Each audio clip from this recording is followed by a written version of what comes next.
De la presse sénégalaise,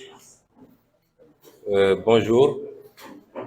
Nous vous avons conviés aujourd'hui pour un exercice de communication avec le peuple sénégalais, d'ici et d'ailleurs, et avec la communauté internationale, sur une problématique nationale. Évidemment, il était prévu de faire une déclaration de presse. J'ai expressément demandé à ce qu'on puisse prendre quelques questions, mais vous comprendrez que nous sommes tenus ou astreints par le temps, malheureusement, parce que je devrais me retrouver à l'aéroport au plus tard à 14 heures, puisque je dois me rendre à Ziguinchor tout à l'heure.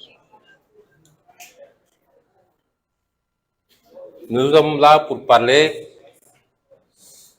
d'une affaire qui défraie la chronique depuis quasiment 2 ans maintenant dans ce pays. Une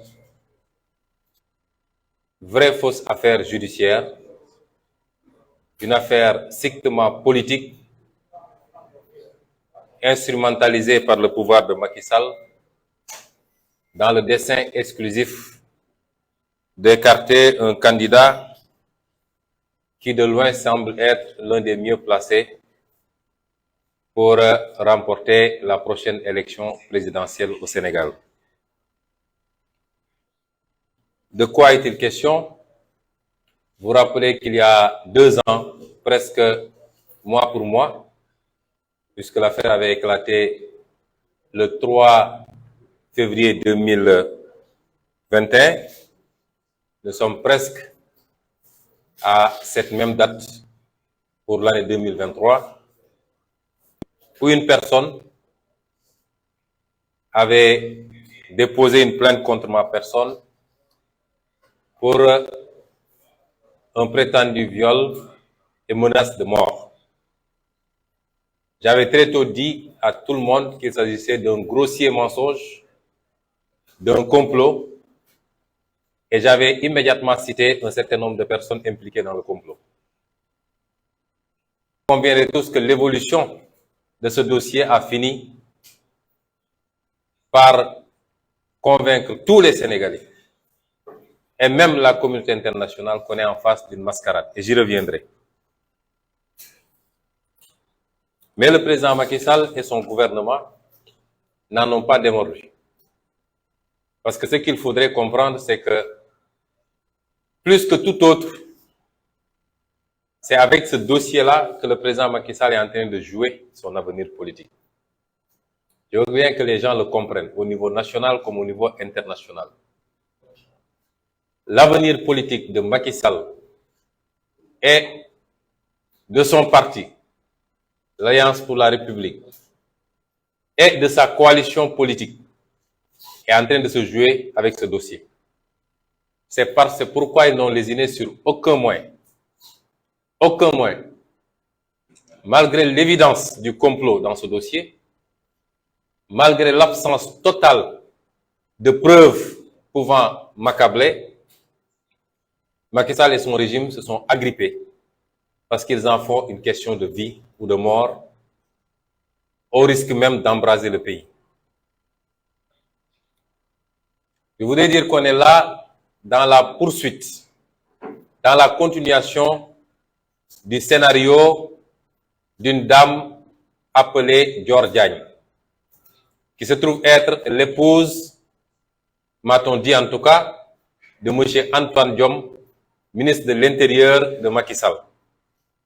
Pourquoi je dis cela? Parce qu'on a tendance souvent à oublier, il est bien qu'on recontextualise un certain nombre de choses.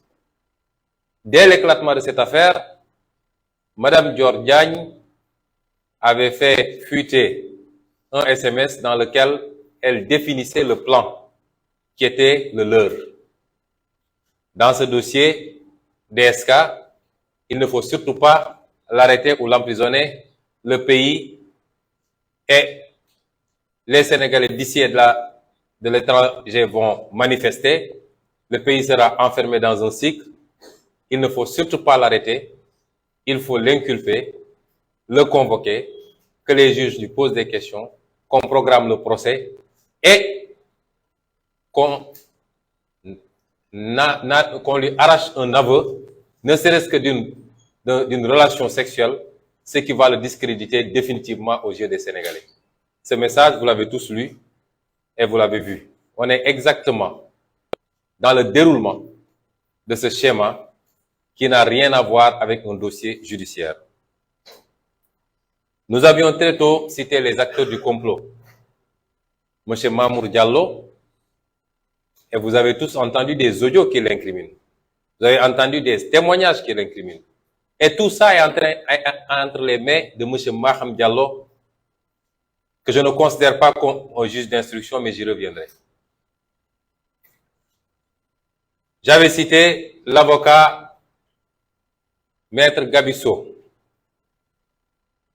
Quand je disais tout ça en février 2021, il n'y avait pas encore tous ces éléments de preuve. C'est ça qui est important. Et par la grâce de Dieu, chemin faisant, des éléments de preuve sont sortis jour après jour, semaine après semaine, des éléments accablants, des éléments incontestables pour venir étayer le complot et désigner les responsables de ce complot. J'avais cité tous ces gens-là. J'avais cité M. Serigne Bassirou Gueye comme étant un éminent élément, procureur de la République. Le procureur de la République, Serigne Bassirou Gueye, que j'avais cité comme étant un éminent acteur du complot. Et l'histoire l'a prouvé parce que le rapport interne de la gendarmerie a prouvé qu'il a traficoté le PV de la gendarmerie pour pouvoir me charger et y enlever des éléments à décharge. J'avais cité beaucoup d'autres éléments et j'y reviendrai. Je voudrais que les Sénégalais ajoutent à cette liste, à partir d'aujourd'hui, M. Omar Maham Diallo. Cet homme n'est pas un magistrat, ce n'est pas un juge, et c'est un danger pour le pays. D'abord, comment il a été choisi? Il a été choisi sur des bases de parenté, sur des bases régionalistes. Il a été choisi par Macky Sall uniquement sur cette base. Et ce n'est pas nouveau dans la manière de Macky Sall de conduire les choses pour venir faire le sale boulot qu'il a fait. Ensuite, pourquoi il a été choisi? Il a été choisi parce que dès l'éclatement de ce dossier, rien ne disait que M. Omar Maham Diallo hériterait de ce dossier. Il était un juge à Ziguinchor. Il était un juge à Ziguinchor. Vous savez, quand Dieu veut faire les choses, il les fait bien. Parce que rien ne pouvait faire penser que M. Samba Sall, qui était relativement jeune, allait décéder dans le temps qu'on connaît et que peut-être Macky Sall, après avoir cherché pendant 8 mois l'homme qu'il lui fallait pour exécuter la sale besogne, allait chercher Omar Maham Diallo à Ziguinchor. Et c'est parce qu'il ne s'y attendait pas qu'il avait publié sur sa page Facebook un texte à charge contre ma personne. Un texte qui a été écrit par un militant de la paire qui vit, je crois, en France, qui passe tout son temps à dire du mal de moi et qui se trouverait être son beau-frère. Et un juge astreint à un certain nombre d'obligations, particulièrement dans un dossier en cours en justice, ce juge-là s'est permis de publier sur sa page Facebook un texte à charge qui me condamnait et qui m'envoyait même directement en prison. Pensez-vous qu'il soit normal 8 mois plus tard qu'on aille chercher ce même juge pour lui confier ce dossier? Et c'est pourquoi on ne pouvait rien attendre d'autre de Omar Maham Diallo. Le jour où je suis entré dans son bureau pour la première fois et que je vois que le bureau était totalement humidifié d'eau bénite ou d'eau maudite, je ne sais pas, en tout cas de safara. Et quand je me suis mis en face d'un juge qui est allé se faire mettre des sparadraps et je ne sais quoi à la main, parce qu'on lui avait dit qu'il ne faut pas serrer la main à Sonko, et je n'étais pas venu pour lui serrer la main. D'ailleurs, j'ai compris que ce monsieur était venu en mission commandée, qu'il ferait semblant d'instruire un dossier, mais que son ordonnance était déjà prise depuis très longtemps, et peut-être même écrite ailleurs. Je l'ai compris, et je l'ai dit immédiatement à mes avocats en disant que c'est une mascarade, mais ce monsieur a déjà pris son ordonnance. Il a pris son ordonnance pour continuer un projet que Macky Sall, son ministère de la Justice et son ministère de l'Intérieur sont en train d'appliquer depuis février 2021. Bien avant ça, vous avez tous vu qu'ils ont commencé, sous prétexte de faire des travaux au tribunal, à mettre des barrières électriques autour de tout le tribunal pour préparer un procès, alors que le juge d'instruction était en train d'instruire. Vous ne mettez pas des barrières électrifiées à Rebeuss ou je ne sais où, vous en mettez au tribunal parce que vous pensez qu'il vous faut forcer un procès et que ce serait un procès à risque. L'attitude de ce juge est déplorable et n'honore pas la magistrature. Ce juge a voulu passer sous silence tous les éléments à décharge dans ce dossier, alors qu'il n'y a pas un seul élément à charge. On n'a jamais vu un dossier de ce genre dans l'histoire judiciaire du monde, je dis. Un dossier qui se présente comme ça et qu'un juge d'instruction ose renvoyer. Il n'a même pas osé suivre la procédure. C'est par mail qu'il a envoyé aux avocats pour leur dire que je renvoie. C'est extrêmement grave. Comment est-ce qu'un juge peut mettre à l'écart le rapport interne de la gendarmerie? La gendarmerie, c'est un corps d'élite. Et c'est la gendarmerie qui a fait l'enquête préalable, l'enquête préliminaire. Quand le problème s'est posé et qu'il y a eu le cas Capitaine Touré, le général Tin, en bon soldat, a dit la gendarmerie par essence, ce qui le caractérise, c'est l'honneur. Et cette affaire risque d'éclabousser l'honneur de la gendarmerie. Nous allons mettre en place une commission d'enquête qui va édifier sur la responsabilité des uns et des autres, et particulièrement le capitaine Touré qui avait conduit l'enquête. Ce rapport sera public très bientôt, rassurez-vous. Il nous a été demandé partout. Depuis quelque temps, beaucoup d'organismes internationaux nous ont demandé les éléments du dossier, et les avocats sont en train de leur retransmettre tous les éléments. Mais le peuple sénégalais aura tous ces éléments parce que nous avons l'intégralité du dossier. Et ce rapport, je l'ai moi-même, main à main, remis à M. Omar Maham Diallo. Un rapport qui dit que M. Bassirou Gueye a délibérément compromis le rapport initial dressé par le capitaine Touré pour y mettre des éléments à charge. Il est allé jusqu'à y mettre des photos obscènes qui n'avaient rien à voir avec le rapport initial, mais il ajoutait également des passages, il retranchait des passages qui me déchargeaient. Comment est-ce qu'un juge d'instruction sérieux peut passer sous silence un rapport comme ça pour dire qu'il renvoie un dossier? Monsieur Omar Maham Diallo a passé sous silence le témoignage du docteur Alfousseni Gaye, qui est le médecin qui a consulté la plaignante. Docteur Alfousseni Gaye a fait un témoignage devant le juge d'instruction pour dire qu'il n'a vu rien qui puisse renvoyer même, qui puisse faire penser à l'existence d'un viol.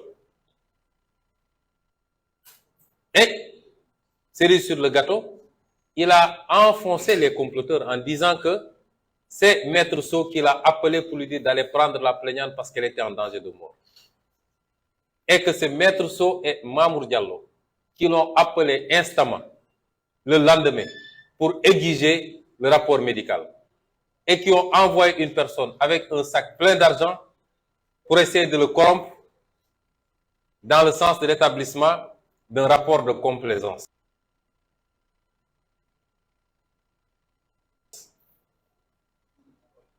Comment est-ce qu'un juge d'instruction peut passer sous silence des témoignages aussi accablants et aussi à décharge pour renvoyer un dossier en jugement?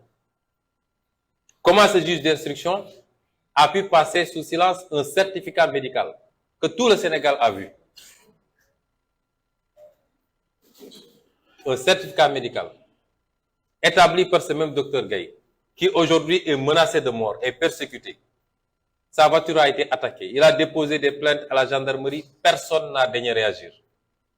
Comment est-ce qu'un juge d'instruction sérieux peut passer sous silence ce certificat médical qui écarte toute possibilité de viol? Je crois que désormais, il faut que tous les Sénégalais sachent qu'ils sont en danger. Qu'aujourd'hui, ce n'est plus la peine d'amener des preuves en justice parce que ça ne sert à absolument rien. Dès que la commande politique tombe, toute preuve que vous amènerez sera écartée et votre accusateur n'aura pas besoin d'amener des preuves dès lors que Macky Sall dit que ma volonté, c'est que vous fassiez ceci. Comment est-ce qu'un juge d'instruction peut passer sous silence tous les témoignages des personnes qui travaillaient dans cet institut et qui sont tous des témoignages à décharge? Il n'y a pas un seul témoignage à charge contre nous. Comment est-ce qu'un juge d'instruction peut passer sous silence tout cela?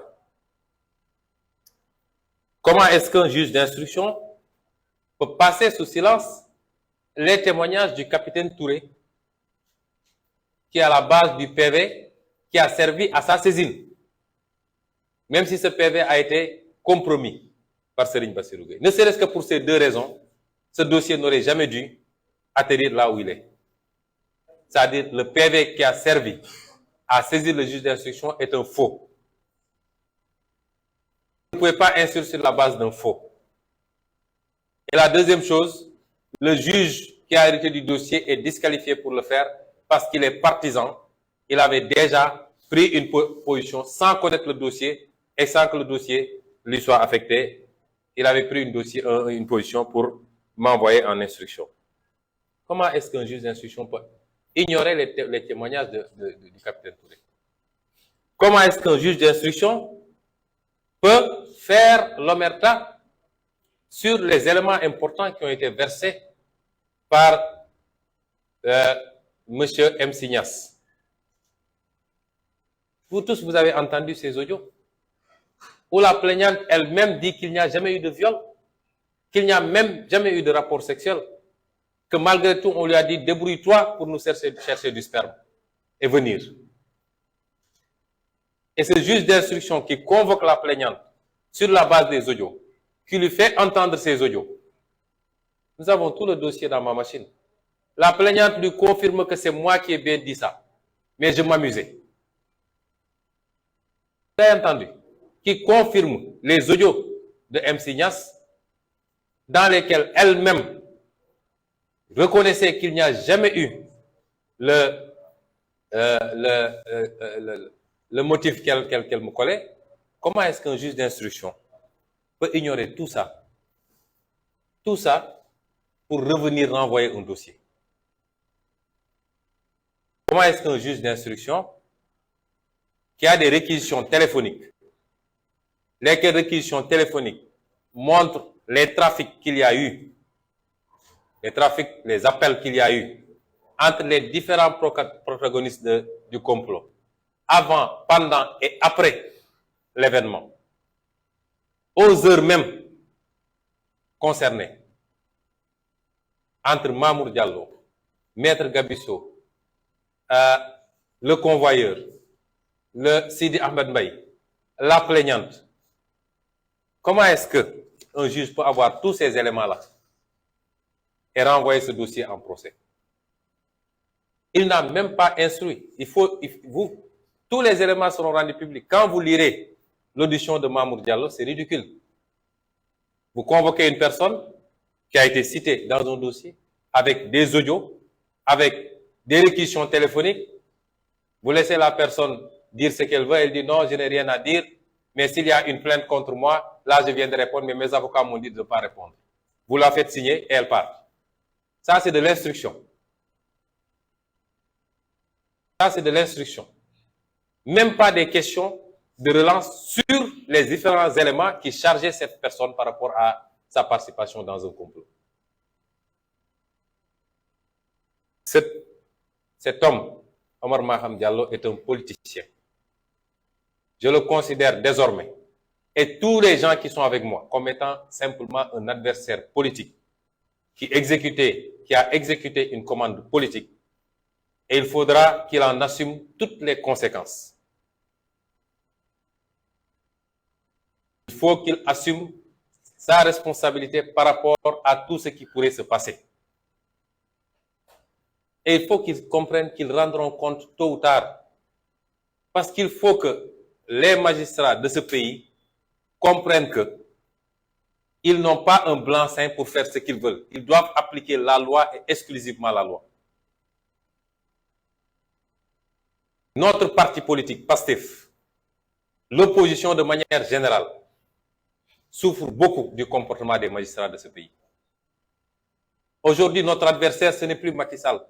C'est des magistrats. Je ne dis pas tous les magistrats. Parce que nous n'avons pas eu affaire à tous les magistrats pour pouvoir apprécier. Et je demeure convaincu qu'il y en a qui font correctement leur travail.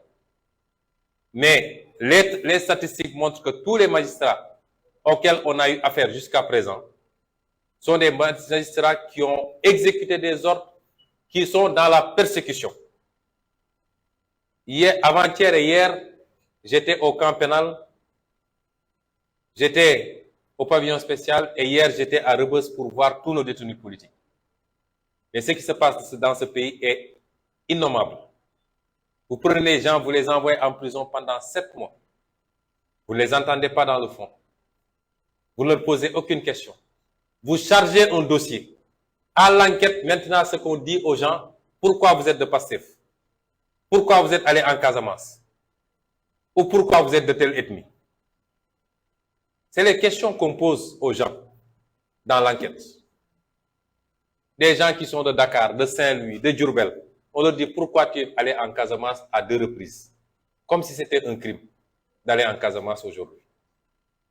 Voilà à quoi une partie de notre justice est réduite aujourd'hui.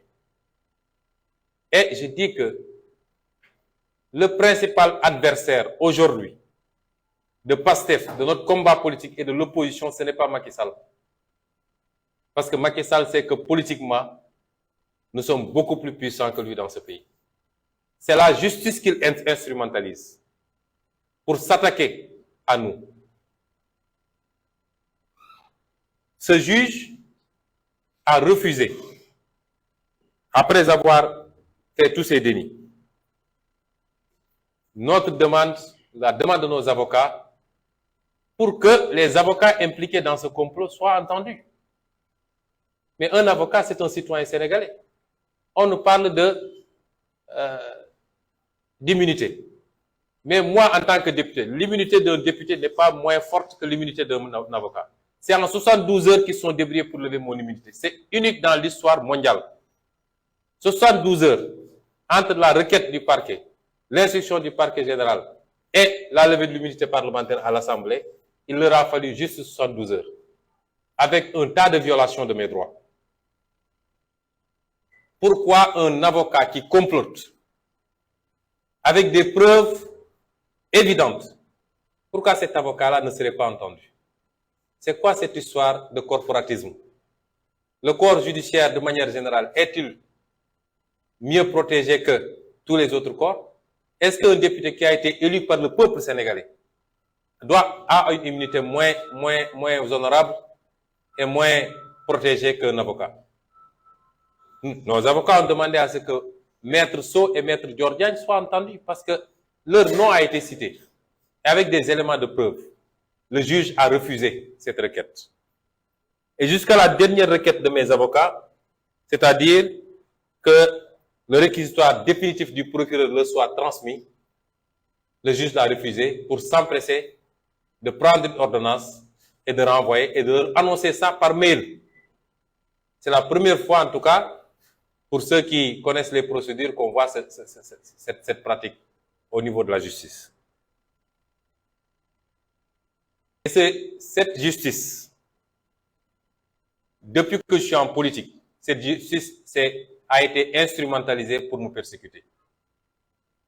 Au jour d'aujourd'hui, je suis le seul maire qui, 10 mois après avoir été élu, est empêché de voyager pour aller travailler pour sa commune. Je suis le seul maire. Même pour aller en Casamance, je ne peux pas passer par la route. Au lendemain de la fête de fin d'année, puisqu'on avait des problèmes de réservation d'avion, j'ai dû mettre toute ma famille dans les véhicules pour qu'ils viennent par la route. Et moi, j'ai dû aller tout faire pour avoir un billet d'avion. Parce que je n'ai pas le droit de traverser la Gambie pour revenir à Dakar. Depuis 2 ans, on m'empêche de sortir du territoire pour faire mes activités. Et il y a 20 jours, mes avocats ont déposé une autorisation de sortie du territoire parce que je devais me rendre en Guinée, Conakry, au Burkina Faso, au Mali et en Côte d'Ivoire dans le cadre de mes activités politiques. Jusqu'à ce jour, même pas une réponse. Ce qui est grave. Parce que l'administration doit répondre au moins au courrier qu'on lui dépose. Depuis que je suis en politique, je suis systématiquement persécuté par cette justice. Vous l'avez vu lors de ma radiation en 2016. Injustement privé de mon travail. Et tous les éléments sont là pour prouver que j'avais raison. Mais jusqu'à la Cour suprême, sans motivation valable, ils ont rejeté mes recours. Vous avez entendu le dossier des 94 milliards. Qu'ils essaient même de retourner contre moi. Et c'est ce même procureur de la République, M. Amady Diouf, qui avait préféré classer sans suite quand il était à la chambre d'accusation. Alors qu'il y a un rapport de l'OFNAC. Et ironie du sort, il se retrouve maintenant procureur de la République, il a un rapport de l'OFNAC sur sa table qui dit que tout ce que M. Sonko a dit est vrai et qui exige, qui recommandait l'ouverture d'une instruction contre tout ce beau monde. Le procureur de la République ne veut pas instruire. Vous avez vu tous les cas d'assassinat qu'il y a eu contre nos militants. Aucune instruction. Aucune enquête. C'est le rapport du département d'État américain qui vient dire que l'État du Sénégal est responsable au moins des 10 morts sur les 14 de 2021. Le président Macky Sall avait dit qu'une commission allait être mise en place. Où est cette commission? Parce qu'ils savent que c'est eux qui ont assassiné ces enfants. Et ils n'osent pas enquêter sur la question. C'est la même chose avec les derniers assassinats à Ziguinchor et à Bignona. Et vous avez vu le petit procureur de Ziguinchor là qui fait le petit malin. Vous avez une contre-expertise qui vous dit que la personne a été tuée par balle. Vous saisissez un juge d'instruction pour lui dire « Faites une enquête pour me dire le genre de mort. » C'est quoi ça? Et le juge d'instruction a raison de refuser d'instruire. Il a raison de refuser d'informer. Parce que c'est des mascarades. Et tout ça, nous en sommes victimes. Quand nous saisissons la justice ne bouge jamais. J'ai parlé des 94 milliards. J'ai déposé des plaintes contre M. Mahmoud Diallo. Aucune réaction. Contre Maître Gabisso. Aucune réaction. Contre la plaignante Adji Sarr. Aucune réaction. Contre Serigne Bassirou Gueye. Il n'y a que sur ce dossier que le parquet général a transmis le dossier à la DIC qui m'a appelé pour confirmer ma plainte. Tous les dossiers que nous déposons, nous, la justice fait le mourant et laisse le dossier mourir de sa belle mort. Mais dès lors qu'il y a un dossier qui nous concerne, mais je n'ai jamais compris cette précipitation-là. Par exemple, ce faux dossier de diffamation d'un homme que je ne veux même pas nommer, mais si vous voyez la diligence avec laquelle le parquet s'est emparé du dossier, ils n'ont même pas osé dire à la personne de faire une citation directe. C'est une citation du parquet. Et il y a 3 jours, c'est à 6 heures du matin que les policiers de la DIC se sont présentés chez moi pour prétendement nous donner une convocation, bien après délai d'ailleurs. Bien après délai. Mais nous, quand on dépose une plainte, la justice n'instruit jamais. Ou alors préfère classer sans suite. Et quand vous parlez, on dit oui, il s'attaque aux magistrats, il s'attaque à l'institution. D'ailleurs, les magistrats ne sont pas l'institution judiciaire. Il faut faire la part des choses. C'est un corps. Ce n'est pas l'institution judiciaire. Et je ne me suis jamais attaqué à tous les magistrats parce que, comme je le dis, j'ai beaucoup de connaissances dans la magistrature et je demeure convaincu qu'il y en a d'excellents et de sérieux. Mais qui peut réfuter ces faits? Quel est le magistrat qui peut réfuter les faits que je viens de dire? Tous les magistrats que vous rencontrez vous disent que ce que vous dites, c'est vrai. Nous connaissons le mal de la justice. Nous connaissons les problèmes qu'il y a. Mais ils préfèrent le dire dans les couloirs. Donc, je veux dire aux Sénégalais qu'aujourd'hui, nous avons un adversaire politique et c'est une partie de la justice sénégalaise et il faut y ajouter dans cette liste désormais M. Omar Maham Diallo. Je voudrais conclure pour dire aux gens, à tous les Sénégalais, ce que j'avais dit en 2021 et je le réitère. J'ai toujours invoqué mon droit légitime, constitutionnel à la résistance, moi, Ousmane Sonko. Et jusqu'à la fin de ma vie, je résisterai. Nous n'accepterons jamais l'injustice. Personne ne peut m'empêcher, s'il plaît à Dieu, d'être candidat en 2024. Et je ne vois pas le juge qui va me condamner à 5 ans d'emprisonnement dans ce dossier-là. Que chacun assume sa responsabilité parce que les gens sont dans leur bulle, ils font leur conciliabule, ils manipulent des textes, ils font dire ce qu'ils veulent à la loi et ils pensent que ça va continuer à passer dans ce pays. Trop, c'est trop. Il faut arrêter. Tous les gens qu'ils ont jetés en prison, c'est des pères de famille comme eux. C'est des fils de quelqu'un comme eux. Vous ne pouvez pas prendre des gens pour les envoyer en prison sans aucune base et vous rentrez tranquillement chez vous, retrouvez votre femme et votre enfant. C'est ces frustrations cumulées qui peuvent conduire ce pays à des situations qu'on ne souhaite pas. L'injustice est le nid de tous les comportements agressifs. Nous avons toujours appelé à la paix. Dans un pays, la justice est le dernier rempart de la stabilité sociale. Lorsque cette justice s'agenouille, lorsque cette justice s'aplatit devant le pouvoir exécutif, il n'y a plus de rempart contre l'injustice. Et je voulais dire également que pour nos vis-à-vis de l'APR, je ne parle même pas de Benno Bokk Yakaar, ce pays-là, nous l'avons en partage. Il y a des choses qui se passent depuis trop longtemps, ça ne peut pas continuer.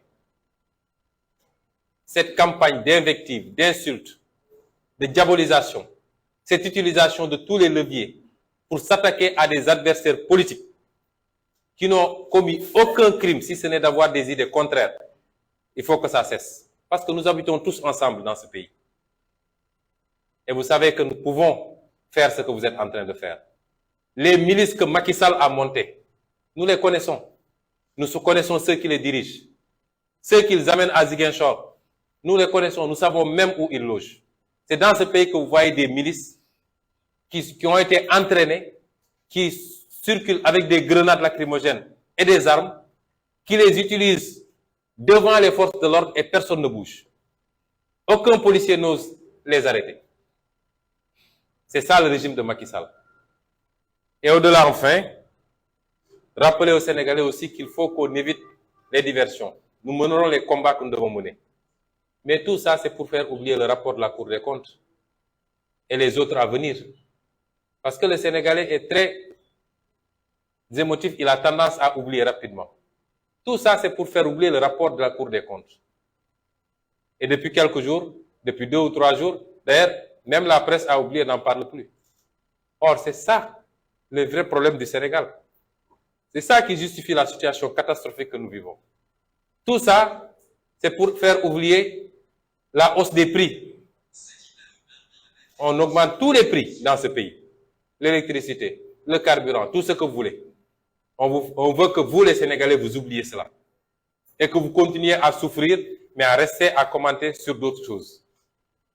Tout cela, c'est pour faire oublier cette série tragique d'accidents avec son lot de morts qui engage la responsabilité directe de l'État, puisque c'est une mauvaise politique en matière de parc automobile, en matière d'infrastructures routières, en matière de contrôle technique qui nous conduit à cette situation-là. C'est ça l'objectif. Et il ne faudrait jamais, certes ce combat est important pour nous tous, mais il ne faudrait jamais qu'on l'oublie, la grande question de l'heure. Et je voudrais terminer pour dire que nous allons continuer nos activités parce que nous préparons 2024. La semaine prochaine, dès mon retour de Ziguinchor, Inch'Allah, je reprends le Nemmekou Tour, mais nous invitons tous les patriotes et tous les sympathisants au méga meeting de ce dimanche à Keur Massar. mbokk yi ñu ngi leen di gërëm di leen sant woote woon ndaje bi pour waxtaan ci li nga xam ne moo xew ci réew mi li xew ci réew mi mooy coow loo xam ne taaloon na réew mi ñaari at ci gannaaw réew mi yëngu ba ñépp jàppoon ni nguuru Macky Sall sax dina rot te bu ñu wéyaloon defe naa nguur gi rot na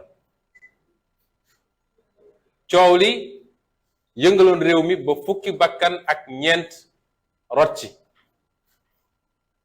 lu mat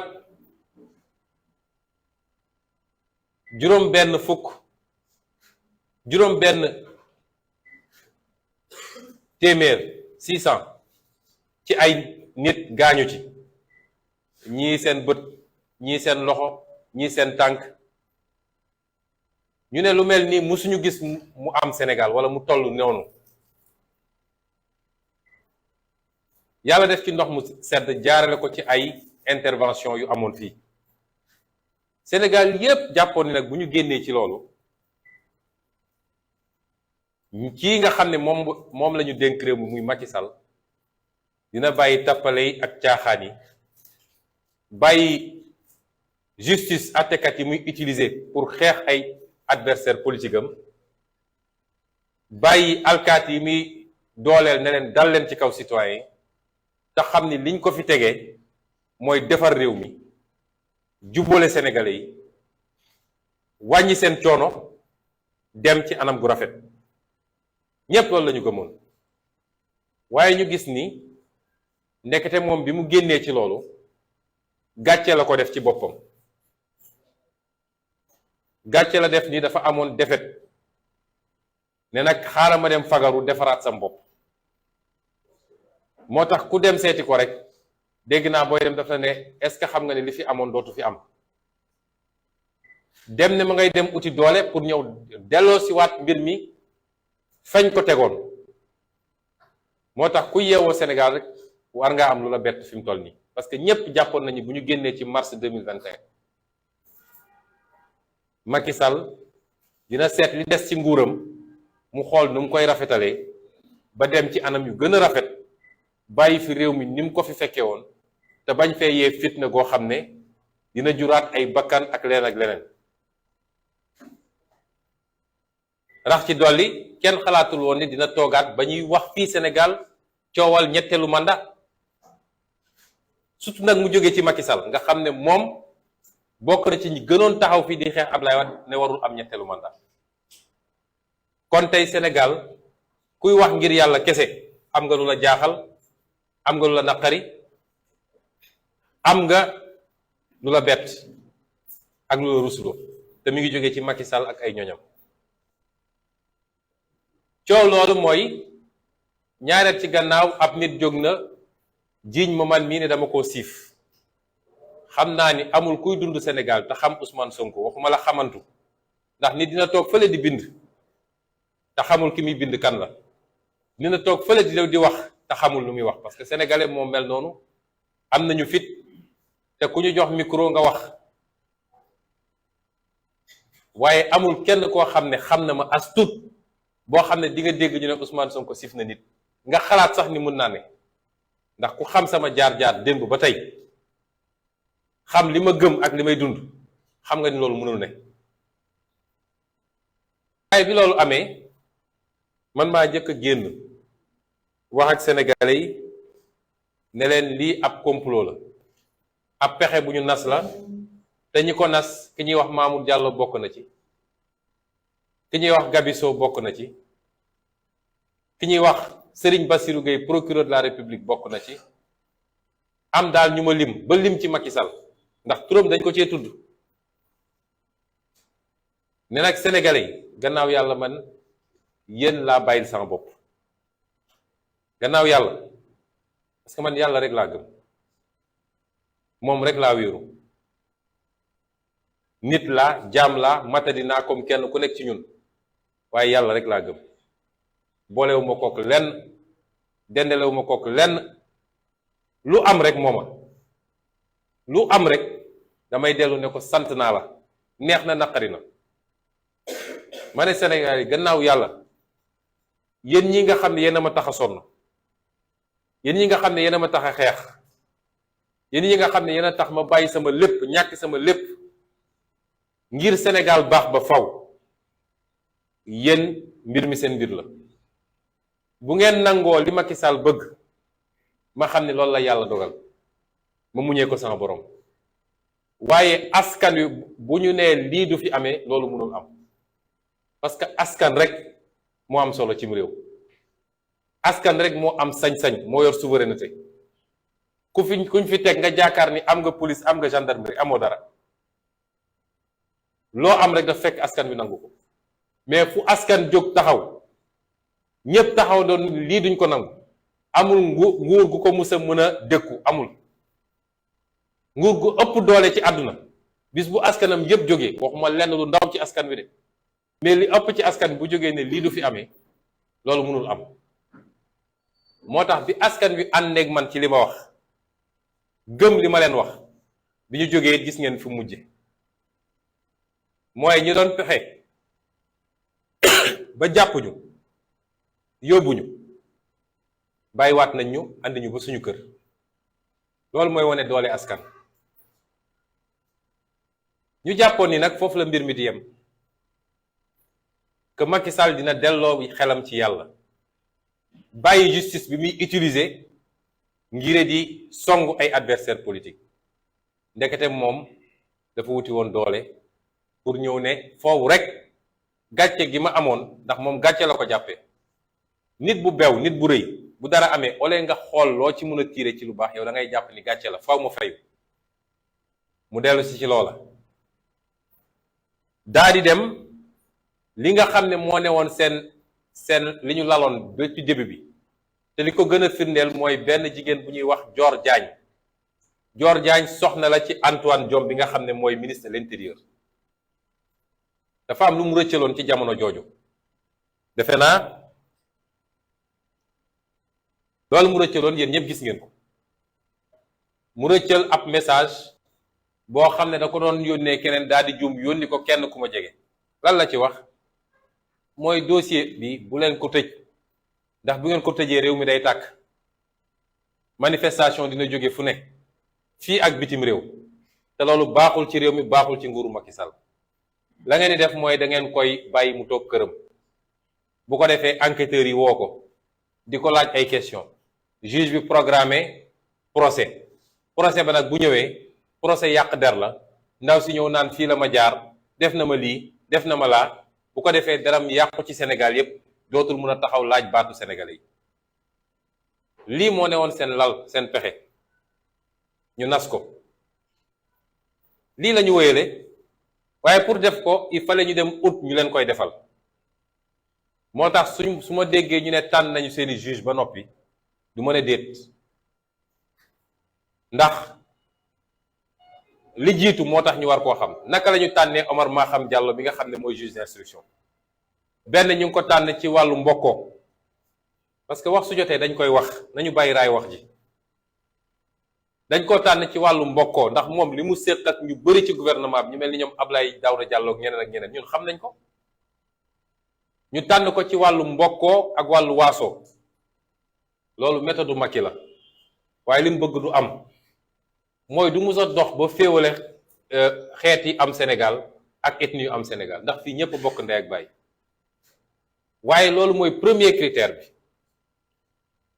ñu wëlbati ko tànn ko ci kaw moom bi mbir mi ne kët ne jonn page Facebook am bi mu yor daf cee dugaloon benn texte bu mu publier bu mu partagé texte boobu ki ko bind dafa ne woon Ousmane Sonko dañ ko war a yóbbu kaso moo def lii moo def laa moo def lii teen xam ngeen ni kuy juge dañ laa aaye ngay génne yu mel noonu di ko publier ndax juge dafa am benn obligation bu mu am obligation de réserve dossier bu nekk en cours tribunal même su dee yow yaay yor dossier boobu da nga cee war a maandu kon moom loolu rek disqualifié na ko loolu rek waroon na tax mënuñu koo jox dossier bi waaye loolu moo tax ñu dem jëli ko Ziguinchor parce que il leur fallait ñu am koo xam ne la ñu bëgg dina ko def ñu tànn ko ci anam yooyu daat koy jël waajal ko nag ndax def nañu 8 mois balaa ñu koy jël bi ñu ko jëlee toogaat na lu mat 7 mois laalu dossier bi lu ne nag dégg nañ ko ci te weddiwuma ci dara ndax keroog bi ma duggee ci bureau fekk ñu sotti saafara ci suufu bureau bi yépp mu dem ut ay bandage ñu bandal ko loxo bi juge bu nar jàmm du def loolu lan moo jar loolu yépp ci juge dossier boo xam ne instruction kese la ba ñu génnee laa ne samay avocat kii def na ordonnation bu yàgg ba teg li muy def nii yépp day mettre la forme rek mooy niroo rek waaye jël na ordonnance ba pare man loolu laa gëmoon te histoire war na ko kooku la ñu jël jox ko dossier bi ne ko fexeel yaa xam nooy def waaye li ñu bëgg ci yow mooy fexeel rek ba renvoyer à un procès mu dellu ci li ma waxoon ci message Dior Diagne bi lan moo la firndeel ni Omar Maham Diallo deful instruction ci dossier bi lan moo firndeel ni moom li ma tuddee léegi ni moom dama jàpp ni magistrat Macky Sall la politicien la boo xam ne mun nañ ko jox carte APR te dafay yokk ci liste ñi nga xam ne dañoo bokk ci complot pour écarter un candidat à une élection présidentielle te duñ ko mus a baal nag parce que responsabilité dafa am solo faut que mu xam ni li muy def dafa am responsabilité naka la ñu mun a joxee juge d'instruction ab dossier bi ki nga xam ne moom moo accusé ki nga xam ne moo jiñaate ba léegi andiwul benn preuve benn preuve andiwuñu ko dañ ne am nañu ay vidéo am nañu lii am nañu laa bi ñu toogee ci kanam juge d'instruction ñu ne leen te ngeen a andi li ngeen waxoon teg amul benn preuve bu ñu génne dossier ba mu jeex takk benn preuve amu ci boo xam ne nee nañu Ousmane Sonko def na li waaye ñun ñi nga xam ne dañ ne complot la dañoo andi suñuy preuve mu ne fàng lan mooy suñu preuve nee nañu dossier bi teg naa ci loxo Omar Maham Diallo rapport gendarmerie nga xam ne rapport boobu andi na yeneen njombe ci réew mi ñu bëri ci ñi Sénégal njort nañ ni alkaati yooyu nga xam ne réer nañu kenn ki ñu gis ko ñu rey ko keneen ki ba léegi gisuñu ko ñëpp ñu bëri njort nañ ni rapport bi bokk na ci li leen yóbbu ndax rapport bi li ci nekk dafa garaaw wa jël rapport bu mel noonu teg ko ci loxo Omar Maham Diallo rapport bi am signature ñu ko war a signé am cachet yi am lépp liñ ci war a nekk rapport bi wax ni Serigne Bassirou Gueye bokk na ci complot bi ndax ni mu ci bokkee tuddul Serigne Bassirou Gueye de mais rapport bu la ne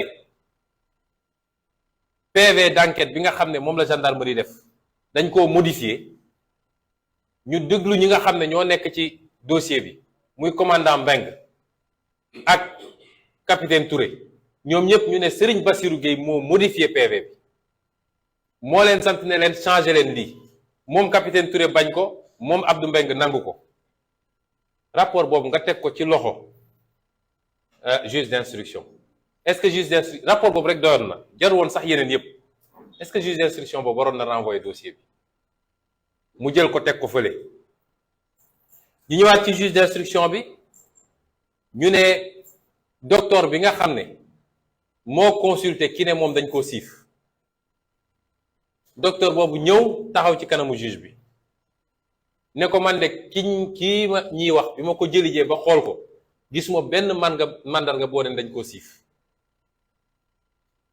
man bi mbir mi amee maître Gabisso moo ma woo ne ma demal jëlal ma ko ma xëy la lendemain defaguma sama PV Mamour Diallo ak Gabisso di ma woo yemul ci foofu de dafa dem ci huissier ñu constateel ko appel yi nga xam ne Mamour Diallo ak Gabisso yëpp ñu ngi ko doon woo dafa dem ci huissier constaté ko mu jël audio boo xam ne Mamour Diallo moo ciy wax ne ko est-ce que mun nga génn guddi gi ci couvre-feu bi ñu gisee te Mamour Diallo nee na moom yéegul dossier bi lu dul fan yi la koy doog a yéeg la ciy doog a dugg yooyu yëpp mu boole clé USB beeg yooyu yëpp jox ko juge ba pare ne juge bi boobu ba léegi ñu ngi may menacé de mort ñëw nañu sama kër dajji ko toj nañ sama oto toxu naa toxuwaat déposé naa plainte gendarmerie juge d'instruction bu am loolu est-ce que waroon na yóbbu dossier bi instruction est-ce que waroon na ko yóbbu procès juge d'instruction boo xam ne yor nga certificat médical boo xam ne nee na la fii viol amu fi luy mandargaal ni jote am na fi sax feeñul ci certificat médical waxuma laa viol nga jël loolu teg fële ne loolu intéressé wu ma juge d'instruction boo xam ne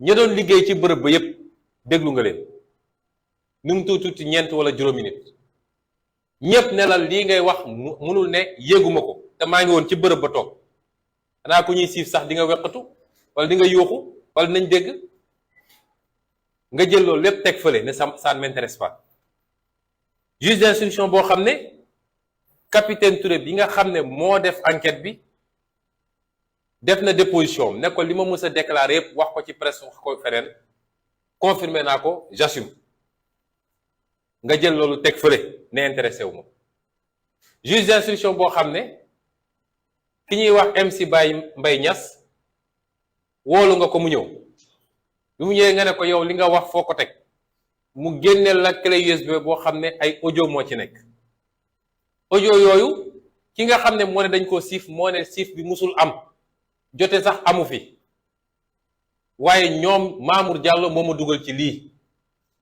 ba pare ne ma débrouiller rek ba andil ma toq ma niw yaa xam foo koy jëlee juge d'instruction bu ñu jox loolu nga woo ki nga xam ne moo jiñaate de mu ñëw nga tegal ko audio bi ne ko ndax lii yaa ko wax avocat ma ngi toog mu ne waaw lii sama baat la man maa ko wax waaye dama doon foo ak moom dama ko doon làmbatu rek pour xool nga ne loolu doyu la yow juge d'instruction nga jël loolu teg fële juge d'instruction boo xam ne def nga li ñuy wax réquisition mooy dem nga Sonatel dem Tigo ñoom ñëpp nga jël numéro téléphone ñëpp nag muy ki jiiñaate muy ki ko doon dawalal ñoom ñëpp ñu def réquisition résultat yi bi mu ñëwee ba egsi suñu loxo avocat ñun ñoo ko traité résultat yi wane ni la jiitu bés ba ci boppam ak ëllëg sa ñooñu ñëpp ñu ngi doon wowante ba guddi googu yépp feeñ réquisition nga xam ne kenn mënu koo trafiquer nga am loolu yow juge d'instruction mu leer ni lii association de malfaiteurs la dañ koo comploter nga ne loolu doy la moom it daal di teg fële kon man jàpp naa ni Omar Maham Diallo dafa def lu ko neex wala liñ ko sant bettu ma nag ci li ma wax li jiitu waaye bettu ma it ci dama gëm ni lu bari def ko ci sagoom ndax ku dem foofu ci bureau fekk li fa nekk ci ay renseignements généraux fekk fa ci li fa nekk ci ñoo xam ne mën nañoo faat bakkan ci lu dul dara ñu ne foofu soo demee ñu naan audition bureau bi nekk en face yépp ay renseignements généraux ñoo fay nekk ñay nekk foofu di yóbbu di andi te ñooñu tey ñoom ñooy instruire dossier bi ndax ñoom ñooy woo samay nit naan leen tel jour dina am telle chose am na ci benn alkaati boo xam ne Casamance sa dëkk Nappel la sant ma wax leen man damay wax nit ñi directement nekk ci mbir mi bokk na ci ñuy accompagner plaignante bi di ko andi te di nekk tout le temps bureau Omar Maham Diallo moom mooy woo samay nit une semaine avant ne ko tel jour dina am confrontation tel jour dina am telle activité kooku mooy joxe léegi information yi kon moom instruire dossier bi man loolu laa gëm. magistrat yi nag il faut ñu jël seen responsabilité parce que bëgg a jaamu état bëgg a jaamu exécutif ñoom waratuñu taxaw fii di wax indépendance de la justice parce que amul sénégalais bu gëm indépendance de la justice. ci li gën a métti ci mbir mi magistrat boo gën a am yaakaar ñaare bis buñ ko booy ci yenn poste yi dootoo ko xàmme. Omar Maham Diallo bañal ñu lu bëri ndax bañal nañu samay avocat dañoo bind ne ko avocat yi nga xam ne bokk nañ ci complot bi faw nga déglu leen muy maître Dior Diagne ak maître Gabisso mu lànk ne du ko def ndax nee na ñooñu dañoo am kiiraay li ñuy wax immunité. waaw du même justice bi moom juge d'instruction boobu ci toogoon foofu avant moom ak procureur du ñoom ñoo yëkkati woon sama kiiraay man en tant que député. man dama gëm ni kiiraay député moo ëpp doole kiiraay avocat ndax député askan wi moo ko fal avocat nag profession la ci ñetti fan lu musul am ci àdduna la ñu yëkkati sama kiiraay man. kon su dee ay avocat ñuy ay citoyen ni ñëpp dem bokk ci association de malfaiteurs ñu ne ñooñu kenn du leen laal parce que rek avocat lañu loolu baro bi ci boppam waru koo nangu te bind naa baro bi man bind naa ko ñaari yoon. bind naa le parquet général juge bi bañal nañu ba li mujjee barki démb nga xam ne lu jaadu la ci procédure mooy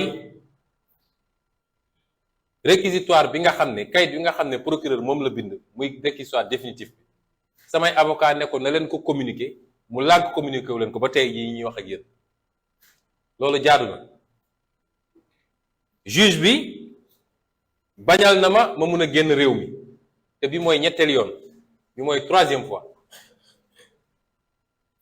man maay kenn ci maire ci Sénégal fal nañ ma maire depuis fukki weer ak lu tegu maire yépp ngi génn dem defar seen coopération décentralisée ñi ñu jumeleel ak dem participer ci forum internationaux yi ut lu ñu andil seen mairie mel nu man maay maire boo xam ne tey mënumaa génn Sénégal nee nañu je suis sur contrôle judiciaire pourtant bu leen nit bindalee lu leen neex nañ ko te nekk contrôle judiciaire nañ ko bàyyi mu dem Paris men man maay maire boo xam ne mënumaa génn tey réew bi ci mujjee mooy ñaar fukki fan ci gannaaw samay avocat déposé nañu ne ko suñu client dafa war a dem Guinée Conakry dafa war a dem Mali dafa war a dem Burkina Faso dafa war a dem Côte d'Ivoire ci cadre activité politique am mais aussi cadre maire parce que fu mel ni Mali dañuy terminer suñu accord de coopération ak commune Kati et fu mel ni Côte d'Ivoire commune Bouaké nga xam ne moom la ñu jumeleel ba tey jii ba sànq tontuwul xanaa que administration judiciaire le minimum mooy nit su la bindee nga tontu ko ñaari at ñu tere ma génn réew mi pour ma jógee Ziguinchor jaar par la route ñëw Sénégal ñëw Dakar sax mënuma ko parce que faw ma jaar Gambie ndax su ma bëggee jaar Vélingara jaar Tamba daanaka 1000 kilomètres la te mënuma ko ñaari at ci lu dul dëgg loolu ba kañ kon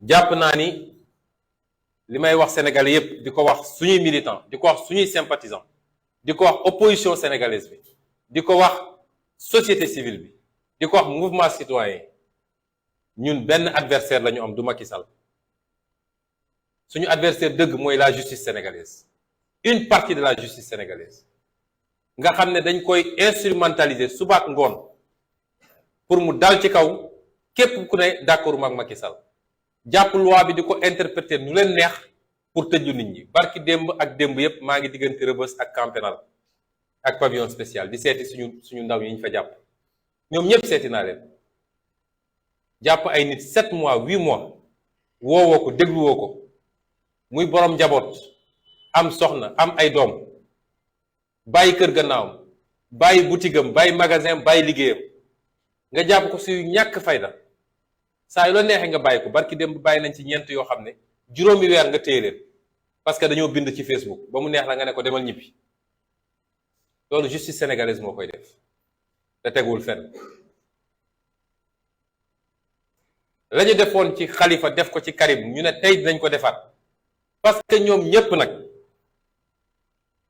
gëm nañ ni suñu demee élection présidentielle te Ousmane Sonko fekke ko duñu gañe ak ku mun nekk candidat ci ñoom néew ma Ousmane Sonko mooy gañe de waaye ñoom xam nañ ni bu ñu demee élection te Ousmane Sonko nekk candidat duñu gañe.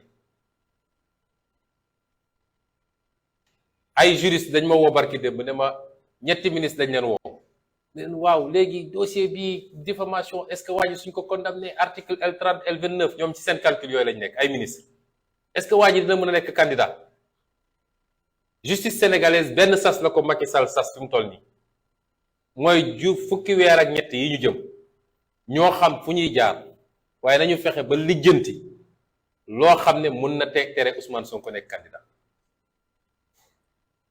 du ma ne justice bi yëpp de ndax man sequma ak justice bi yëpp magistrat yi ay centaine lañu du ñoom ñëpp laa jëflanteel waaye ñi ma jot a jëflanteel bi ma duggee ci politique ba léegi dañ leen utiliser pour soit daal sama kaw man ak sama njaboot soit lu ma yóbbu justice ñu neenal ko.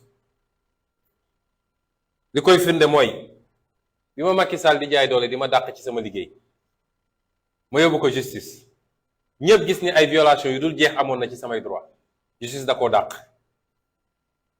may sénégalais di député gis ni luubal nañu xaalisu réew mi ay milliards et milliards ma munoon ci noppi nag comme ñëpp waaye man gëw ma loolu man réew mi rek laa gëm te dama gëm ni fistinu réew mi warul dem ci poosu nit bu mu warul dem. ma dem ci justice ne leen njaaxum am na justice daal di jël dossier bi ne da koy classé sans suite moom mii di procureur tey Amadou Diouf moo ne woon chambre d'accusation moo classé dossier boobu muy 94 milliards yi ngeen di dégg est-ce que xam ngeen 94 milliards lu mu doon boobu moo gën a garaaw sax rapport Cour des comptes bi ñuy wax est-ce que xam ngeen loolu peut-être Cour des comptes bi li mu tombeek feebar bi moo tax mu toll noonu mais 94 milliards yi moo gën a garaaw. yàlla natt ko moom Amadou Diouf bi mu génnee foofu ñu nommé ko procureur bi mu demee dafa fekk rapport OFNAC ndax bi may déposé dama déposé OFNAC déposé IGE déposé parquet bi parquet bañee instruire dossier bi laa dem déposé ci juge bi avec constitution de partie civile rapport boobu mi ngi ci table li tax du ko traité waa OFNAC ne li Ousmane Sonko wax yépp dëgg la daal di génne lubali ba pare génne yeneen 26 dossiers yu bokkul ak 94 milliards yi yeneen 26 dossiers bii 3 milliards bii 7 milliards bii 14 milliards boo ko dajalee yépp war na jege 200 milliards loolu gën a garaaw foofu li ñuy wax nii daal koy jox procureur ne ko ubbil instruction contre Mamour Diallo ak ñi mu ànd ak ba tey yi justice teg ci tànkam gis ngeen suñuy ndaw yi ñuy rey daaw jéeg bi affaire bi amee Macky Sall dafa ne dañuy teg commission d'enquête parlementaire ba sànq ba tey kenn waxul commission d'enquête gouvernementale ba tey jii ma wax ak yéen commission d'enquête amul fukki bakkan ak ñeent américain bind nañ ci ne ñoom mun nañu firndeel ni au moins fukk yi état du Sénégal moo leen rey ba léegi enquête amul ba ñi mujjee rey daaw ci mois de juin fële ci Ziguinchor ak Bignona gis ngeen tappale yi nga xam ne procureur Ziguinchor mu ngi koy def ñu jox la rapport d'expertise ne ñii bal moo leen rey nga jël dossier bi jox ko au juge d'instruction ne ko wax ma lan moo leen rey juge bi delloo ko dossier bi ne ko rapport bi wax na li leen rey ba pare yow koy da ngay ñeme daal di ubbi une instruction ñeme woo nga teg dossier bi nga xool man mii di wax ak yéen rek déposé naa ay plainte contre Mamour Diallo pour complot association de malfaiteurs ak yeneen déposé naa plainte contre Adji Sarr déposé naa plainte contre maître Gabisso déposé naa plainte contre Sidi Ahmed Mbaye déposé naa plainte contre maître El Hadj Diouf bu mujjee boobu rek la ma parquet général woolu ne ma ñëwal confirmer sa plainte ma dem confirmer sama plainte yeneen plainte yëpp dégguma ci dara te pourtant il suffit nit sëqat rek ne maa ngi dem déposer une plainte contre Sonko nga gisee ñu mel ni ay nit ñu jëfuur procureur di tëb di dal ku ne nekk ci parce que liñ leen sant mooy góorgóorlu leen ba fukki weer ak ñett yi di ñëw lu ngeen ko mun a jaarale mais utal leen ñu loo xam ne Ousmane Sonko du nekk candidat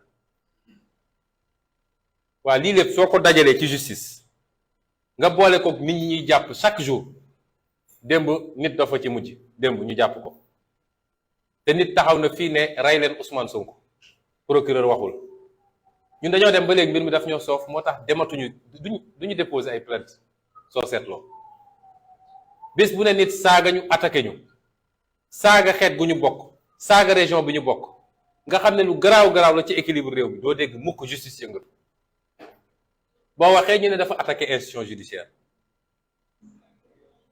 moo tax ma ne ñun benn adversaire la ñu am ci politique jamono jii ndax ñoom la Macky Sall di jëfandikoo Macky Sall xam na ni moom ak parti am ak coalition xajuñu ci ñoom wallaahi xam na ko te Omar Bakam Diallo mii jël ordonnance am démb billaahi wallaahi watallaahi xam na ni waxul dëgg bu wéeteeg boppam xam na ni waxul dëgg xam na li mu def du droit xaw ma nag ndax dañ ko menacé wala dañ koo jox xaalis wala mbirum mbokk la moo xam waaye xam na ni li mu wax démb du droit moo tax ñu wax nit ñi nag nii ñun dinañu xeex man de li may wax li ma waxoon 2021 lay waxaat constitution dafa ne ku ñu bëgg a jaay doole am nga sañ-sañu xeex am nga sañ-sañu résister Macky Sall dafa war a xam ni li ko tax a sonn mooy ni muy def ba toogaat ci réew mi téye réew mi su ko jaralee benn ñun li ñu tax a sonn mooy fexe ba réew mi teguwaat ci yoon démocratie ñëw fi alal réew mi des ci réew mi sàcc mi jeex fi loolu jaral nañu téeméer moo tax bu yaakaaree ni police ak gendarmerie moo ñuy tiital ñun ndax na boppam injustice bi bëri na ci réew mi manifestation sax mënatuñ ko def te chaque jour ñu autoriser leen ñoom loolu ñëpp a ngi siy teg seen bët may wax ni droit boobu ma waxoon man 2021 ne j'invoque mon droit moi Ousmane Sonko mon droit personnel à la résistance ñu dem créer seen dossier ne appel à insurrection tey laa ko gën a wax ni buñ ci tollee parce que mi baa ngi dem de mais dinañ xam ni mën nañu la ñuy def te ñeme nañ ko booy dee ci àll na la gaynde rey booy daanu na nga daanu avec dignité nit boobu sa dignité jógee fii dara desatu fi man loolu laa gëm te gëm naa ni ñi ànd ak man yépp loolu la ñu gëm ma yokk ci nag nii kilifa diine yi ci réew mi mbir mi bi mu amee daaw jéeg man demuma seeti kenn demuma ci benn kilifa diine ne ko wax ci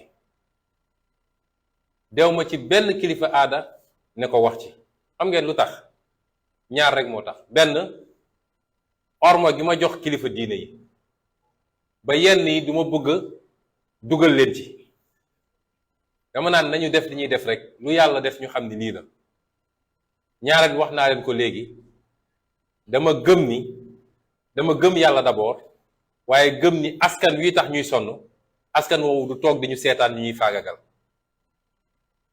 moo tax bi may wax askan wi laa waxal mu amoon nag ay kilifa diine yoo xam ne teel nañ cee àddu wax ci wax ju am solo ñu ràññee ci ku lim juum nag waaye ñu ràññee ci sëñ Habib Sy Dabakh yeneen pien yi fàttewul tax ta fàttaliku taxawaayam te li mu doon wax buñ ko teeloon dégg mbir mi du egg foofu mu yegg noonu yéen ciy fàttaliku sëñ Fàllu Mbàkke Jumaada rahimahullah nga xam ne ci diggante bi yàlla def na li gën ci moom lam ci doon wax buñ ko déglu woon mbir mi du egg fi mu egg ba li ci yàqu ci ak ñeneen ñoo xam ne ci seeni xutba nee naa ko lim juum ay imam ay oustaz ay prêtre am na ñu bari ñoo xam ne waxoon nañ ci te ñun du ñoo dem laaj leen ne leen wax leen parce que dañoo jàpp ni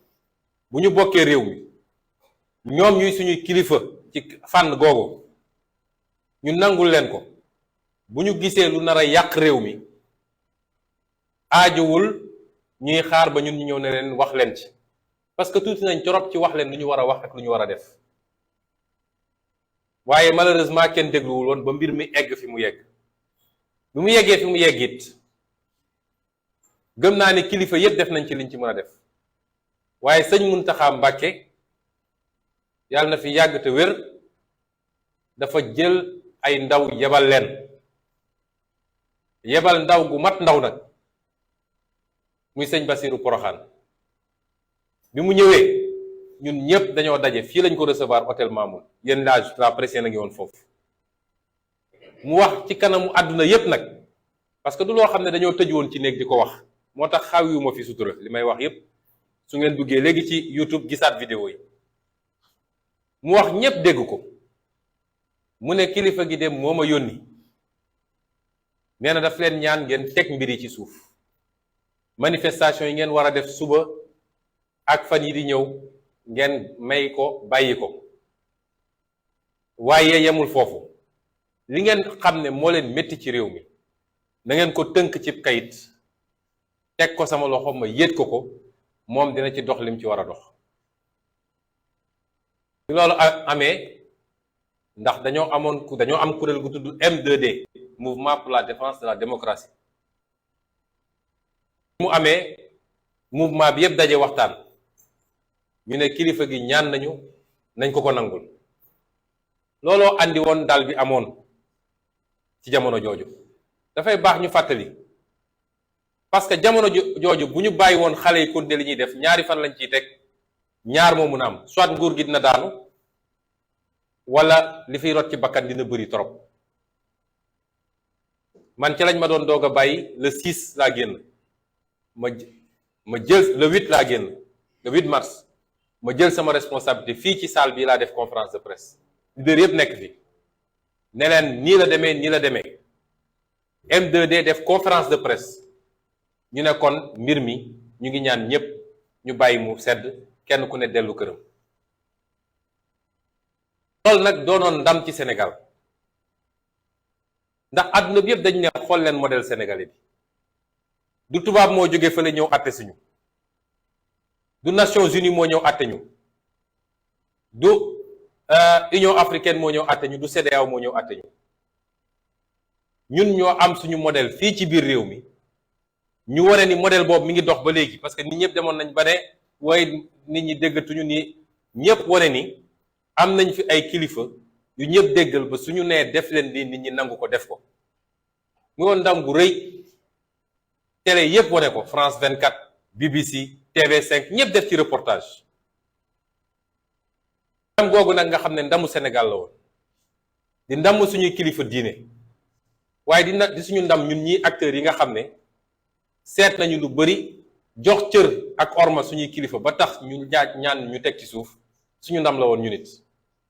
ndam googu nag mi ngi waaj a nërmeelu, ndax fi ñu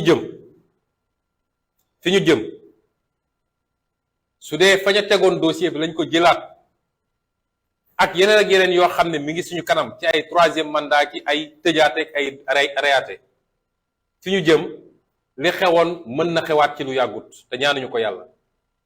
te buy ñëw anam yi muy ñëwee dina gën a métti, te kooku du doon ndamu kenn ci Sénégal. am na nag lu ñu bindoon teg ko ci loxo kilifa gi. li may wax nii bu doon giseeg moom yomb na ma, du fii laa koy waxee, damay toog wax ko. yónnee nañu, def nañ lu ñu mën a def pour mën a am gise googu, pour waxtaan ak moom ci li xew ci réew mi. juróomi weer ci gannaaw, boobu egsee gu ñu woon fii,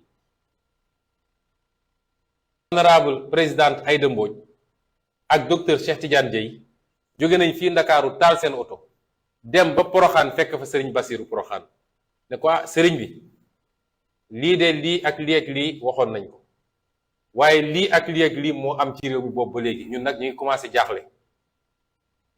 dafa mbir mi di jëm, kenn ku ne dina seet nu muy fagaroo, te bu boobaa li muy yàq ci réew mi dina bëri. kon mbir maa ngi bëgg a yàqu, te ñëpp seede nañ ni li koy yàq jógewul si ñun, parce que sénégalais nag li ci ëpp ku fayu la xam. mbir maa ngi bëgg a yàqu te jógewul ci ñun amul lenn lu ñu mën a ne ñun def nañ ko te loolu moo andi coow li wala moo andi fitna ci réew mi kon waxuñu ko parce que dañuy wut ndimbal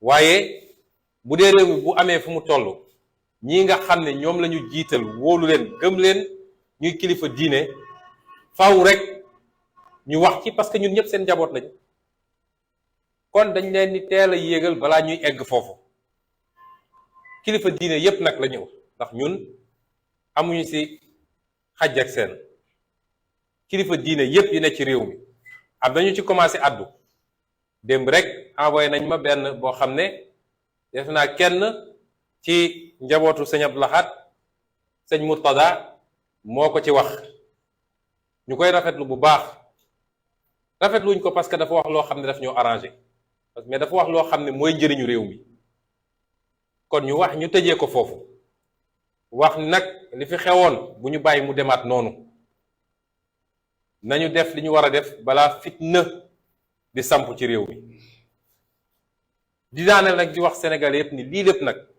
seeni technique la ak seeni stratégie mooy bu ñu demee ba xoju bu ñu demee ba mbir mi wër leen fu ne ñu xam ne mënatuñoo dem dañuy fexe ba yee ay dossier bu ko defee sénégalais yi fàtte li nga xam ne mooy farata nekk ci yooyu dama ne rapport Cour des comptes bi mi ngi fii ay milliards et milliards lañu luubal moom Macky Sall ak ay ministres am nekk les seuls responsables Macky Sall dañ ko waroon yóbbu haute cour de justice pour haute trahison ndax xam ngeen ni jamono bi muy def loolu Macky Sall dafa supprimer woon assemblée nationale fàttelu leen ko ñu jox ko loi d'habilitation ne ko yow yaay def par ordonnance kon lii responsabilité am du responsabilité ministre yi moom mooy responsable principal ministre yi doog a ñëw rapport Cour des comptes boobu bu ñu ko fàtteloo parce que looluy tax yeneen ak yeneen di am li nga xam ne ñépp a ngi koy méttitlu mooy njëg yi nga xam ne mi ngi yokk barki dem la ñu yokk essence bi yokk gasoil bi yokk courant bi yokk lépp a ngi yokk ci réew mi ñu bëgg a yéen sénégalais yi ngeen fàtte ko ba kenn dootul wax yokk bi ne ci dëkk bi ñetteel bi yéen a ngi gis accident yi fi am waaye accident yooyu du responsabilité transporteurs yi bu ci amee ay négligence la mooy kii dawal na te dafa sonnoon ba nelaw wala yu mel noonu waaye kan moo waroon jàppale secteur transport encadré ko pour ñu renouveler oto yi état bi la defu ko kan moo waroon defar tali yi ci dëkk bi balaa ngay jël ay milliards suur ko diggante Dakar ak Diamniadio kan moo waroon fexe ba tali yépp baax état bi la defu ko kan mooy def contrôle technique bi visite technique yi état bi la oto buy daw fii nga gis oto bu weng ba nga naan oto bi fu mu jóge te soo ñëwee mu jox la visite technique état bi moo joxe visite technique bi kon premier responsable bi état bi la yooyu yëpp ñu bëgg ko suul daal di génne ay coow yoo xam ne mu ngi noonu lu am solo nag lii ñuy wax nii waaye bu mu ñu tax a fàtte li nga xam ne mooy liy jàmbatu réew mi mooy liy loraange sénégalais yi mooy li tax sénégalais yi nekk ci coono ñun nag dinañu xeex wallaahi dinañu xeex Macky Sall na xam ni du yombee noonu na jiital Moussa Fallo na jiital keneen ak na génn ay chars de combat dinañu xeex ak moom parce que duñu nangu mu teg ñu lu dul dëgg waaye nag dinañ continuer suñu activité ndax ñun dañoo gëm ni dans 13 mois dinañu bokk ci élection te ñaan nañu yàlla gagner élection boobu moo tax semaine prochaine ñu reprendre suñu nemmeeku tour parce que yëpp pour gàllankoor suñu nemmeeku tour bi la commencé nañ ko ñu gis fu ñu dem sénégalais yi génn village yëpp nit ñi yooxu sonko génn dalal ñu chef de village yi imam yi ñu ne kii il faut ñu dakkal ko dinañ ko reprendre semaine prochaine commencé nañ ko ñu yónni ñu alkaati yi ñu ñuy sànni ay lacrymogène ak leneen doyu leen ñu ne léegi nañu activer la justice waaye bu soobee yàlla dinañ ko reprendre semaine prochaine ñaareel bi mooy ñi ngi woo sénégalais yépp rawatina militants yi ak sympathisants yi ci meeting bu mag boobu nga xam ne ñu ngi koy organiser dimanche bi bu soobee yàlla ci Kër Massar ci terrain boobu nga xam ne fa la ñu faagagaloon fa la ñu faatoon suñu premier martyr ci politique muy soxna Mariama Sagna ba léegi dossier boobu traité wuñu ko 2017 ba léegi ñu assassiné ko ci conditions yi ñu xam ba tey jii justice yëngatuwul ci mbir mi kon ñu ngi leen di gërëm di leen sant su may daanelee nag sax mooy ñi nga xam ne moom la ñu seqal géewu politique bi muy waa APR la ñu nekkee mën nañ ko ñun de te bu ñu buggee réew mi rek egg fenn fi nañu continuer ci li ñu nekk wër di saaga di xaste di fay ay nit naan leen wax leen lu bon ci nit daal di monter ay milices yoo xam ne Macky Sall si boppam moo leen encadré milices yooyu tey dañ leen di jox ay gànnaay ak ay grenade lacrymogène ay sàmmabo yoo xam ne duñu takk der duñu policier duñu gendarmerie nga jox leen gànnaay ak li grenade lacrymogène ñu ñëw ci manifestation yi di sànni nit ñi ak di tirer nit ñi Ziguinchor géema dëkk am na ñu fa yóbbu teg leen fa ñun xam nañ ñooñu ñëpp identifier nañ leen xam nañ fi ñu dëkk waaye nañu xam ni la ñu bëgg a taal ci réew mi ci ñoom lay gën a métti bu soobee yàlla ndax ëpp ñu nit ëpp ñu ay ndaw te dàkk ñu xeex ñu ngi leen di gërëm di leen sant ma ne woon nag ban heure moo jëm waaw xam ngeen je prends un vol à 15 heures maa ngi jéggalu rek dinaa joxe benn wala ñaari laaj yu gaaw mais avion du xaaraate du kaar te xam ngeen embouteillage yi waaw benn ñaar rek un homme une femme un homme une femme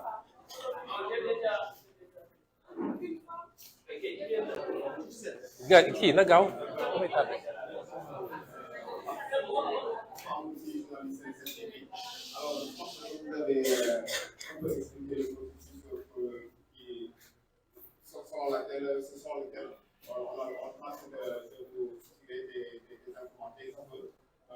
si procès Yola. Vous avez expliqué le scénario, c'était pour fixer des crédibilités aux yeux du peuple sénégalais. Le procès serait au moins de tirer des armes si un éventuel rapport avec la plaignante. Aujourd'hui, ici devant les Sénégalais, est-ce que si jamais le procès, si jamais il y aura un procès, est-ce qu'il est possible d'avoir ces armes-là? Mais je vous ai dit que depuis le début, j'ai dit que tout cela est... Je vous ai dit que depuis le début, ma position a été constante. Et beaucoup de gens ont dit que je n'ai pas répondu aux questions du juge, c'est faux. J'ai répondu aux questions du juge. J'ai vu même un journal le dire aujourd'hui, ou le faire dire par quelqu'un. C'est faux. J'ai répondu à toutes les questions de Omar Maham Diallo. J'ai refusé de répondre aux questions du procureur parce qu'un parquet qui a comploté contre moi ne mérite pas que je réponde à ces questions. Et j'ai refusé de répondre, j'ai pas refusé de répondre aux avocats de la plaignante parce que j'ai répondu aux questions en leur disant, vous avez dit publiquement que vous avez des preuves. Maître Abdoulaye Kane a dit publiquement qu'il détient des preuves, n'est-ce pas? Donc je leur ai dit, vous n'avez pas de questions à me poser, donnez vos preuves. Donc j'ai répondu aux questions. Peut-être qu'ils ne s'attendaient pas à ce que je réponde de cette manière. Donc ceux qui disent qu'on n'a pas répondu, c'est faux. Omar Maham Diallo m'a posé 4 ou 5 questions, j'ai répondu à toutes les questions. Il n'y a aucune question sur laquelle j'ai gardé le silence. Est-ce que vous savez qu'en matière de procédure, vous avez le droit de dire « je ne réponds pas », vous avez le droit de garder le silence, vous avez le droit de dire « je n'ai pas de réponse à cette question », et vous avez le droit de dire de répondre comme vous voulez. Je n'ai gardé le silence à aucune question de Omar Maham Diallo. Donc tous ceux qui disent non, il a refusé de répondre, c'est faux. C'est totalement faux. Et je lui ai dit que tout ce qui a été dit est un tissu de mensonges, que je rejette en bloc, et que ceux qui sont là en train de se plaindre ne vous donneront jamais, ne serait-ce qu'un début de preuve de ce qu'ils avancent. Et jusqu'au moment où je vous parle, il n'y a pas de preuve de ce qu'ils avancent. Donc, entre la narration d'une personne qui dit qu'il m'a fait ceci, il m'a fait cela dans une baignoire, il m'a fait, etc., ça, n'importe qui peut le faire ici. Mais donner des preuves pour dire que ceci s'est fait, ça n'existe pas. Donc, cette question, pour moi, elle découle de ce que j'ai fait jusqu'à présent, la manière dont j'ai répondu, d'abord politiquement devant tous les Sénégalais, et ensuite devant le juge d'instruction. Et ce sera le cas si il devait se tenir un procès. La deuxième question.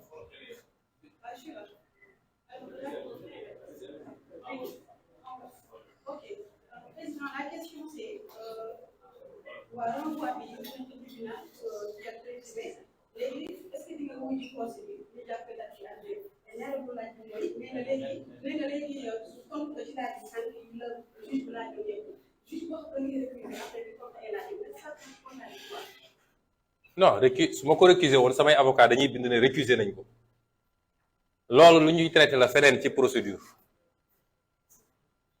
dafa gudd dossier bi commencé gul ka donc procédure dafa gudd lépp li nga xam ne avocat yi noté nañ ko ci li nga xam ne ay vices de procédure la am na fu ñu koy war a régler moo xam chambre d'accusation la moo xam su procès naree am mais su ma ko bëggoon récuser dañuy bind ne récuser nañu juge bi ñaar yooyu bokkul moo tax jàpp nañ ni vice de procédure am na mais ça nous arrange nous woo na ma dem uyu ko parce que même su ma ko récuser woon su ma woowee dama war a dem uyu ji parce que institution judiciaire bi la ñu jox respect c'est pas sa personne qui nous intéresse donc su ma ko demee uyu mu laaj dinaa ko tontu naa ko question yi mu laaj yëpp ñaareel bi nga wax nag mooy loolu duñ ko wax léegi xam nga li am solo dama ne dañoo nekk ci yoon du lépp la ñuy wax dinaa dem ci procès bi duma dem ci procès bi dinañu àtte duñu àtte nangam loolu du fii laa koy waxee li ma mën a wax mooy wax naa fi ñu toll ci procédure bi ak li ci nekk ci ay njombe sénégalais yi nag nañu wax ci njombe yooyu parce que du ngeen ñu faral ay étape ñu ne nañu tëb ci étape bii di ñëw ñun suulaguñu man egguma ci waxu procès fii ñu toll nii la ñu wax ak sénégalais yi li am ba ñu xam ni lii du dossier judiciaire dossier politique la te ñun dañ koy traiter politiquement moo tax du ma fi nekk naan la maa ngay dem procès dew ma procès lii dina am wala dina am ñu ngi leen di gërëm leen sant ngeen comprendre ñu nag parce que jërëjëf. wa bi muhammadin rasulillahi alayhi xayru salawatullahi summa alayhim li hatimana xatabal islam